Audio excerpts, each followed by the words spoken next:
Valery Nichushkin gets 2 assists, Ilya Kovalchuk scores a goal, and so does Sergei Mazyakin. We got 12 games to talk about today. My name is Andreas Sachenko and you're watching Daily KHL Update.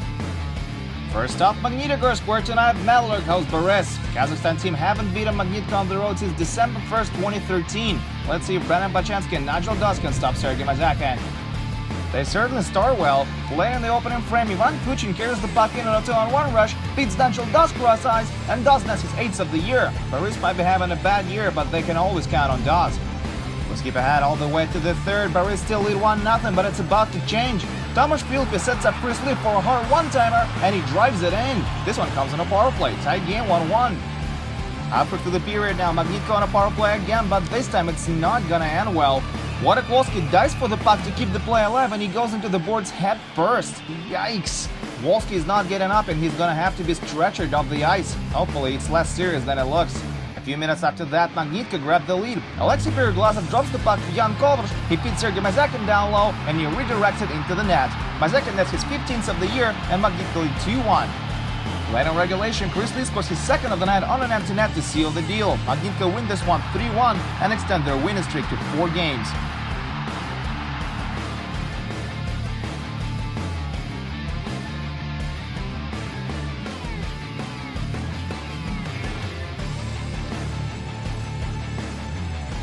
We're now in Nizhnekamsk, where Neftekhimik hosts Kunlun Red Star. Can Max Bern bury some past his compatriot Vili Kalpanen?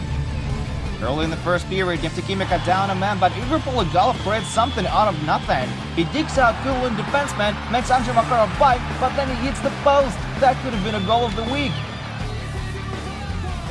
Halfway through the frame, they do get on the board. Former Magnitka forward Pavel Zdunov scores his 1st of the season on a wraparound. 18-year-old rookie Kamil Pazalzyanov gets his 1st career KHL point on the play too. Last minute of the first, Max Vern goes for a long shot, and it's gloved by Vili Kalpanen. That is one flashy save right there. Moving on to the second period, Neftekhimik on a power play, and they convert. Konstantin Makarov finds the target for the first time this season, and it's 2-0 home team. 3 minutes later, they add another one to the lead. Dan Saxton feeds Richard Gungi for his 5th of the season. This game is now officially theirs to lose. Neftekhimik lead 3-0. And like that wasn't enough, they score again 2 minutes later. Pavel Kulikov gets the puck down low, makes Makarov bite, and scores his 1st of the year. Makarov's night is done after that. He's replaced by 21-year-old Artem Zagidulin. That's just his 3rd career KHL game. And he comes up big for Kunlun early in the 3rd. He stops Konstantin Makarov not once, but twice on a breakaway. They trail by a lot, but Zagidulin makes everything he can to give his team a fighting chance. And they repay him. A few minutes later, Linus Fidel gets the puck from Sean Collins, and that's his 1st of the season to get Kunlun on the board. 2 minutes after that, Nick Kalafti scores his 2nd of the year to make it 4-2. There's still tons of time left to play in the period. Less than 3 minutes after that, Jonas Järvinen stuffs the loose puck in from the doorstep to bring Kunlun within 1. They score 3 goals in the span of 4 minutes and 25 seconds, but they still come up short. Neftekhimik holds on to the 1-goal lead and take it 4-3 on home ice.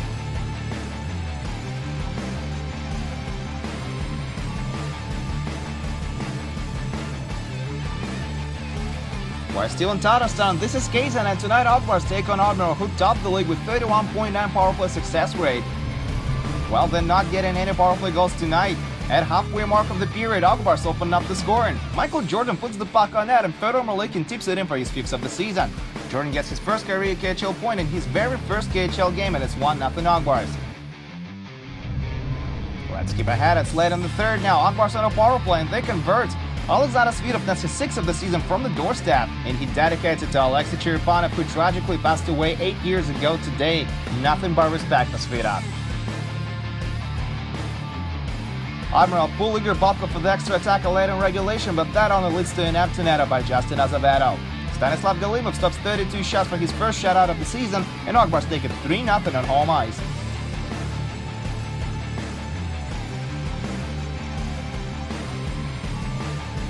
Welcome to Moscow now, where Red Army hosts Dynamo Minsk.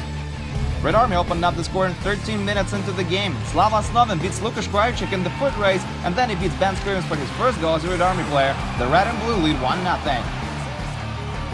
3 minutes later, Dynamo tie it up. They get their fixed man back out on the ice, storm down for a counter-attack. Artur Gavros beats Nikita Komarov, and Komarov sends it in for his 3rd of the year. Tie game 1-1.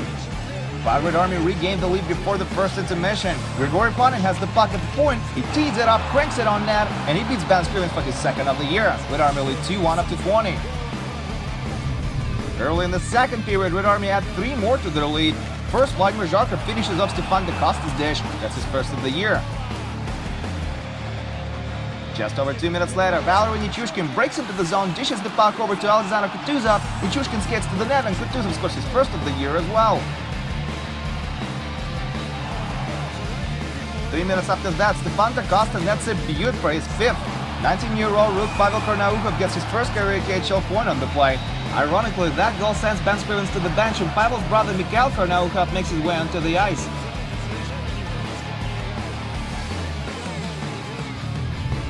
Early in the third period now, and Red Army just keep on scoring. Vladimir Zharkov scores his second of the game as he tips the puck in on Artem Sergeyev's shot. Red Army leads 6-1 now. Just over a minute later, they find the back of the net again. This time it's Igor Zhiganov who puts the puck on net and it goes straight in. Igor Zhiganov scores on his birthday, while Nichushkin picks up his second assist of the night, and Red Army leads 7-1. Dynamo get a late marker by Alexander Materukin, but that means nothing in the big picture. Red Army enjoy a blowout win on home ice. 7-2 is your final on this one.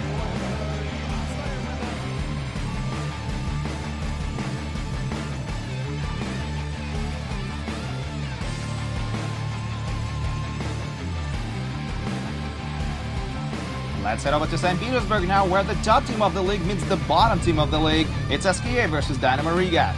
No scoring in the first, so we pick it up from the second. Early in the period, Jarno Koskiranda steals the puck at the blue line, creates a 3-on-1 rush, goes for a shot, and he scores his 5th of the season. 1-0 SKA. Shortly after that, they go on a power play. Maxim Chudinov to Nikita Gusev, cross-ice to Vadim Shipachov, and he's robbed by Yanis Kalnic. Oh, what a save by the Latvian netminder.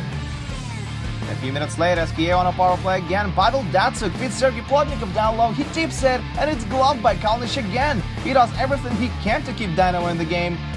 Late in the period now, SKA is still on a power play. Vadim Shipachov makes a beautiful saucer pass to Nikita Gusev. He tries to bat at him from mid-air, and it's stopped by Kalnic as well. Seriously, who does this Latvian think he is? Christos Gudlevskis? Third period now, and I'm getting a feeling Kalnic is in fact the new Gudlevskis. Ilya Kovalchuk gets a golden scoring opportunity on a power play, and the puck rattles off the crossbar. Do you see what I mean? SKA might be cursed. Or maybe not. In the very next shift, they catch Dynamo off guard. Gusev is Shipachov, and he sends it in. His excitement is understandable. SKA lead 2-0 now. That gives him some leverage. But it doesn't last very long. 3.5 minutes later, Dynamo get on the board as well. Nicholas Redlitz nets his 4th to slice SKA's lead in half. It's 2-1 now. A little more than a minute goes by. Alexander Barabanov sets Ilya Kovalchuk for a shot from the high slot, and he wires it home for his 11th of the year. Looks like the curse was lifted in the third period. It's 3-1 SKA now. And just to be sure, they net a beaut 5 minutes later. Sergei Plotnikov sets sail for a solo cruise behind the net, makes it impossible through the legs pass to Steve Moses, and Moses doesn't let it go to waste. That's all she wrote for this one. Yanis Kalnic stops 35 shots, but Dynamo Riga still lose it 4-1 on the road.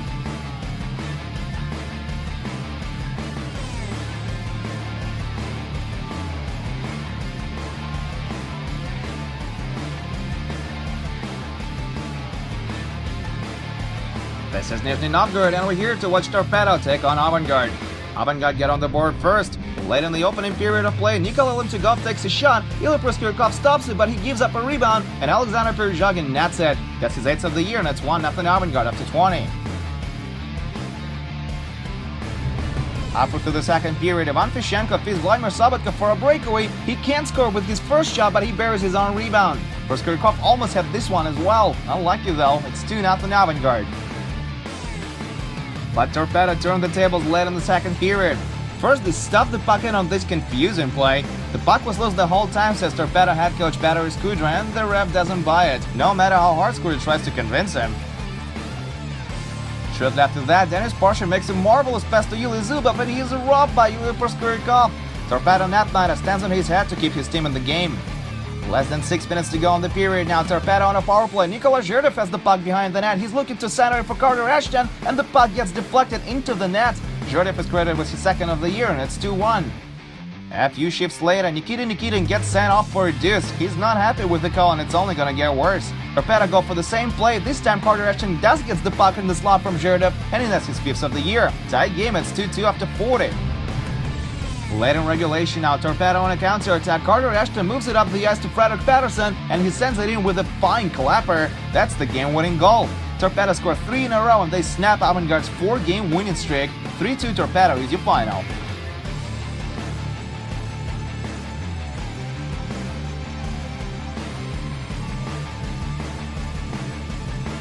And we got 6 more scores to tell you about. Enver Lisin and Kirill Kaprizov scored 2 goals each, and Salamat Yulayev beat Avtomobilist 5-1.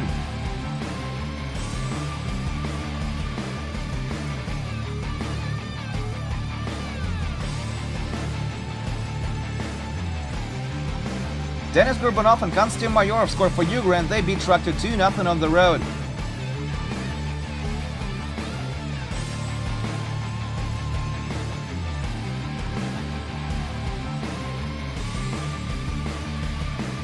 Michiko Karlitsky scored 2 goals, including the overtime winner, and Severstal edged Jokerit in the extra frame 4-3.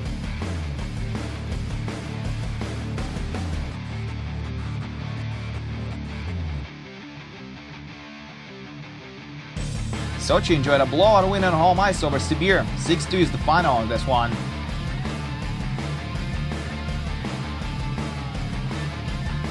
Lada beat Amur 5-1. Nikita Filatov extended his point streak to 4 games as he picked up an assist. He has 8 points in the past 4 games.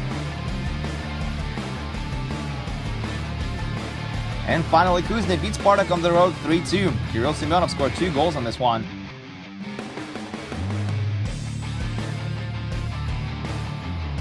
And that's it for your KHL update. It's gonna be a breeze tomorrow as we got just 2 games on the menu. Lokomotiv will host Medvechak while Vitas will take on Slovan. My name is Andreas Sachenko. Thank you guys so much for watching, and I'll see you Friday.